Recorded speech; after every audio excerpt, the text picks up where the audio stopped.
Hello everybody and welcome to Stitchmas Day 2!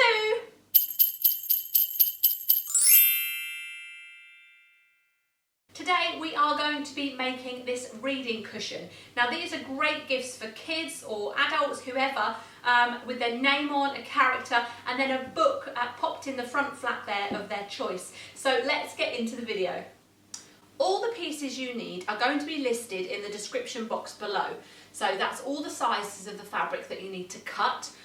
It's up to you what sort of fabric you use, but a cotton is best. You could use a canvas if you want to, but I find a nice cotton works really well, especially if it's going to be given to a child as a present. So also you're going to need your templates. Now these are going to be on a free download on my website, so it's www.abeygale.com. And there'll be a link on the main page and you can download these for free. There's no purchase necessary, you can just download them for free and then you can go ahead and print those all off and they're ready for you to use. Now you'll notice that your templates, your letters are actually back to front. Now this is because you're going to use your heat and bond or anything like your fuse web, anything like that. And when you trace this and then you place it on your fabric, and you cut it out, it will then be the right way around to stick it onto your piece.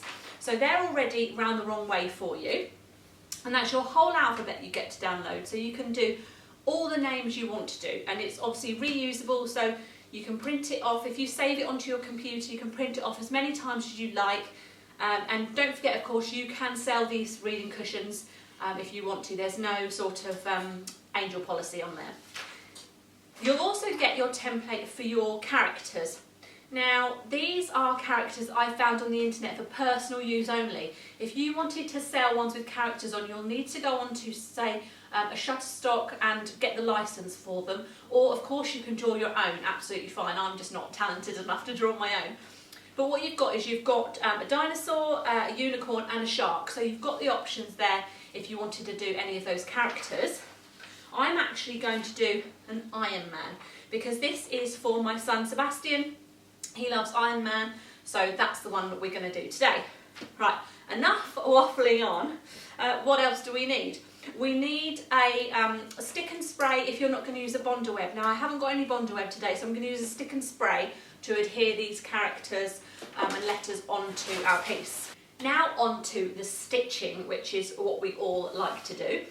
So I'm going to stitch the flap piece first. Now I've given you the size pieces in the description for two separate pieces in case you want to have your flap, your pouch, a different colour on the inside. Sometimes the black can look really nice on the inside of that pocket, but I've just gone for two the same. So you could cut that as a continuous if it's not a pattern fabric or directional or anything like that. But I've cut two separately, and what you're going to do is put right sides together and you're going to stitch just along the top edge. Okay, 1/4 inch seam allowance for everything during this tutorial unless I say otherwise.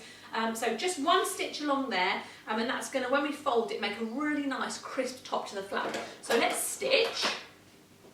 Move all my gubbins out of the way. Now as you know with my tutorials, I do like to use a colour thread that you can see. So you would probably want to use a blue thread for this if you were going for blue. And likewise, the only time I'm not going to do that is for the silhouette because I really want that in black so that it looks really nice. But all of these seams are going to be hidden, but it's just so that you can see what I'm doing. So 1/4 inch and stitch along the whole length, and then we'll press really well. Okay, so don't forget to trim your threads as you go. Then we want to open this out, move that out of the way, and then fold it back round on itself, and we're going to really press this really nicely. I'll just turn my iron on.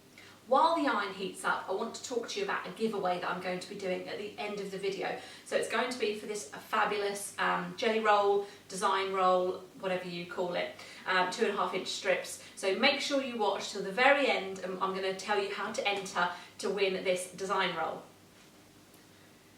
I like to wiggle my fingers along the end so that it really brings that seam to the front, so you've got no fold over that seam, and if you do that it really does work a treat. So you can just wiggle it all the way along and then you're ready to press. Make making sure that's nice and flat, and give that a good press. Oh yes, that looks lovely. So now we've done that, we want to top stitch this so it gives it a really nice professional finish. Again, you can use the same colour thread, you can perhaps use a variegated thread, whatever you really want to do. I'm just going to carry on with the thread that I've got here. So quarter of an inch, maybe half an inch, quarter of an inch, something like that. You could even do a double stitch so it looks really professional.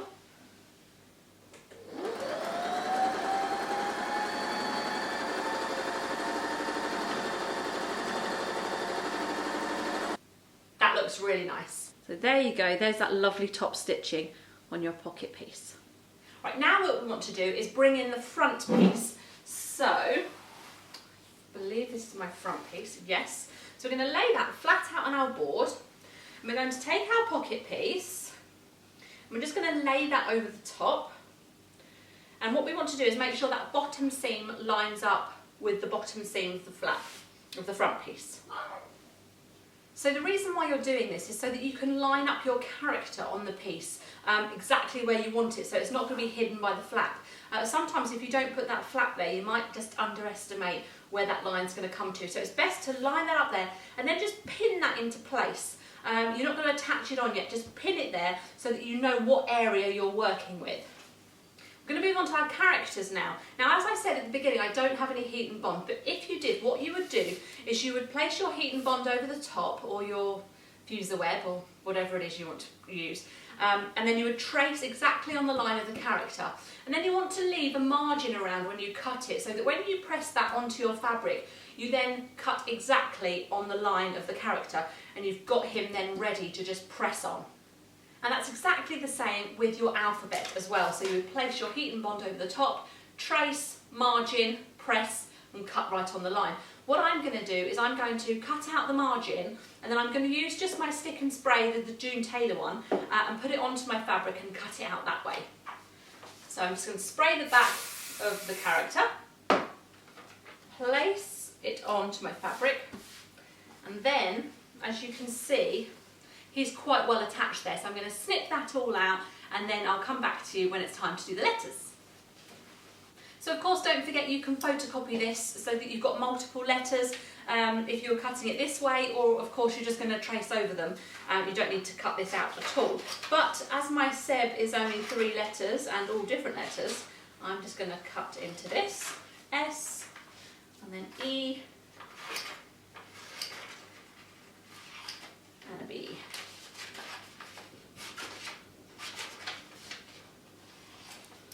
I'm actually going to wrap this up for him for Christmas. So this is actually, it's called quilt basting spray, but it's got a lot of uses. So attach these onto here. There's no wrong side to this black fabric, so it's not a problem. S-E-B.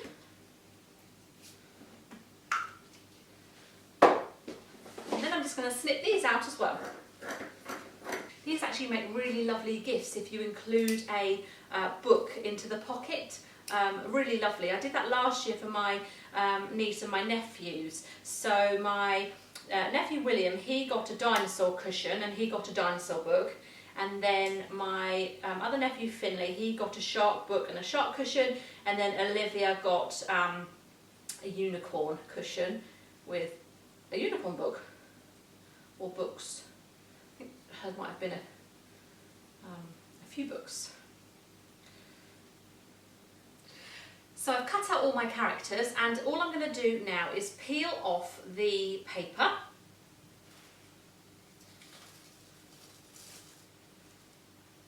And I'm going to place the Iron Man exactly where I want him on my cushion. Now I like to have the Iron Man on the main body, and then I'll do the name on the flap. So I think he's just about positioned there. If you've got enough space, you can put your name on the main body as well if you want to. It's entirely up to you. But I've got my Iron Man exactly where I want him. So if I turn that round, you should be able to see. I haven't pinned the pocket on. the Iron Man in place. Then what I do, pop that flap back down, and I want to make sure my letters are central. So quite luckily with Seb, there's only 3 letters, so I know that the E is going to be the middle letter. So just pop the E down right under his legs. So in the centre there. Then the B or the S. But what I find is if you've got you know, a longer name, it's still best to work from the middle. So sort of figure out where the middle of the name is and go from there. And then I like to leave about just under ½ an inch between the letters. If you've got a really long name, then scoot it up by all means.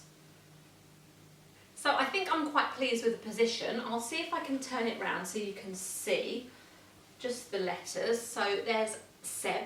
What you can do is you can either use a spray and then you heat adhere it on if you haven't used heat and bond, or you can use your heat and bond and then just leave it as it is. If you don't think this is going to be washed, then do that. If you do think it's going to have quite hard wear and tear, which, let's be honest, if it's for kids then it probably will do, it's best to stitch them down.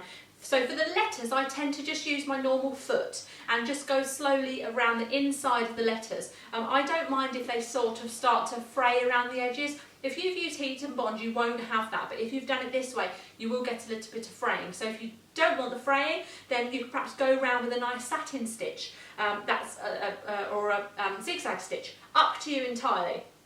But with the character, I do like to do free motion on there. It just helps with the edges. If you don't want to do that again, just try a satin stitch. So now I'm going to switch over to black thread on my machine so that I can make this really neat for Seb's present. Okay, so now take the flap off, so you haven't attached it yet, so take that off and then you're going to stitch through all the layers and stitch those letters into place. So in case you're wondering for my machine, I've got my stitch length set at 3, so it's just, I would say, how much? It's about 1/8 of an inch.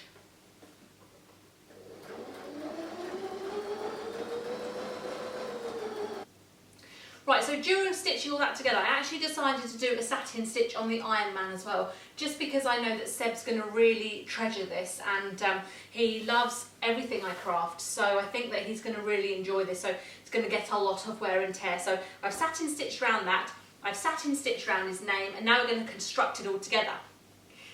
Taking the 2 flap pieces, what you want to do is fold the top over, mind that thread, fold the top over by 1/4 of an inch and then fold it over again 1/4 of an inch. So you've got a really nice inside there, so that if anyone was to fiddle with it, then it just looks pleasant inside.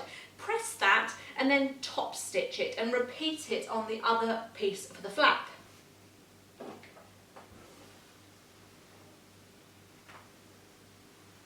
So that looks really nice. Then repeat. So fold over. I just guess it, but if you want to measure it, then of course do so. So top stitching, now you do a zigzag, a fancy stitch, whatever you want. You can do it in the same colour thread as your pieces, or you can do it in the black to contrast. Up to you. I'm going to go for the black, just because it's on my machine. So making sure I turn my stitch back to my running stitch rather than my satin. And 1/4 of an inch seam. I haven't changed the stitch length, so do make sure you do that, otherwise you're going to get a really close stitch.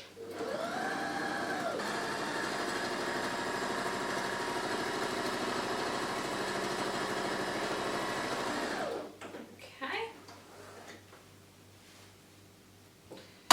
Repeat for the other side.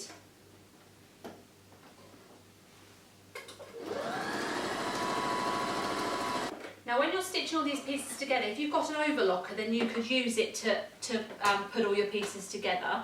I have got an overlocker, but I'm not going to use it because I want to show you how you can do it without. So trim off your thread so that we're keeping everything neat. So now lay down your main panel, lay down your pocket piece, make sure that's all lined up as before. You can give it a press if you want to.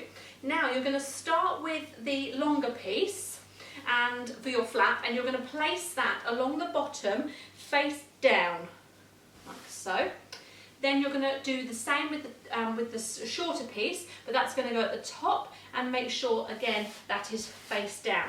Now you will need to pin all this together so that nothing moves, and I'm just going to grab my pins now. So pin all those layers. I'll tend to go a bit further in from the edge so I don't have to take the pins out as I go. Just makes life a little bit easier. Now you can use your running stitch, 1/4 inch again, all the way around, but a good tip, just make sure that's lined up, is to go over the edge with a zigzag stitch. And that way it gives a really professional finish. So if you were going to sell these at stalls and anyone was to turn it inside out, it would look professional. And that just makes the difference, I think, sometimes. Obviously, Seb's not going to need that because he doesn't care. And I've made it so I don't care. So I'm not going to do that. I'm just going to do a running stitch. But I am going to make sure I stitch it all together properly. So line all those up. Okay, I think that's just about right. We'll move over to the machine.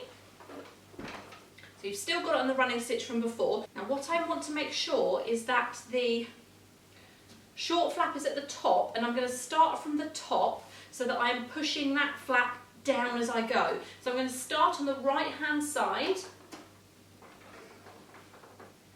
and go.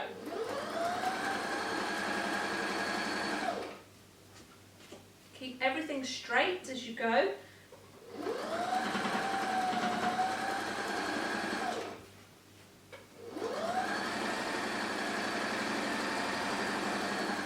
Get to the end and continue all the way around the outside. So now we've done that, remove all your pins. Vital, especially if it's for a little one. Neaten off those threads. Again, no one's going to see inside it if it's just a gift for one of your crew, but you know, if you've got a light coloured fabric, you might see them through, depending on what thread you've used. So now we're just simply going to turn it right side round.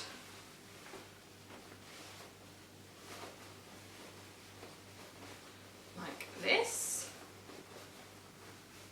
Poke out those corners. Oh, I think he's going to really like this.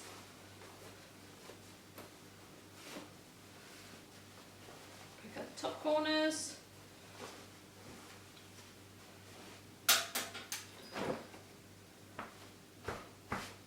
And now, all that's left to do is pop a cushion in there and a book.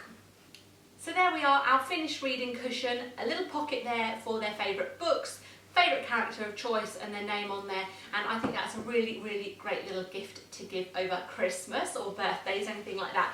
Now, giveaway. So as I mentioned at the top of the show, I've got a giveaway of this fantastic, lovely jelly roll, design roll, whatever you want to call it. Now to enter, all you need to do is give this video a thumbs up, make sure you subscribe to the channel and comment down below what your favourite tradition is over Christmas. I think our favourite tradition is that the children go out onto the field and they have to run all the white lines of the field because they're so excited on Christmas Eve. So they run all of those lines, we have a look around all the Christmas lights in the village, come home, hot chocolates, Christmas Eve box, and then I think that's just wonderful and it really sets off Christmas for us. So let me know what your favourite one is. The draw will be on Monday, so that's Stitchmas Day 7. Stitchmas Day 7. We will draw that at the end of the video, so make sure you enter. I hope you enjoy the reading cushion. Don't forget, everything's in the description box below. Head over to abbycrafts.com for your free downloads of the images and the alphabet, and I will see you tomorrow for Stitchmas Day 3. Thanks for watching, bye!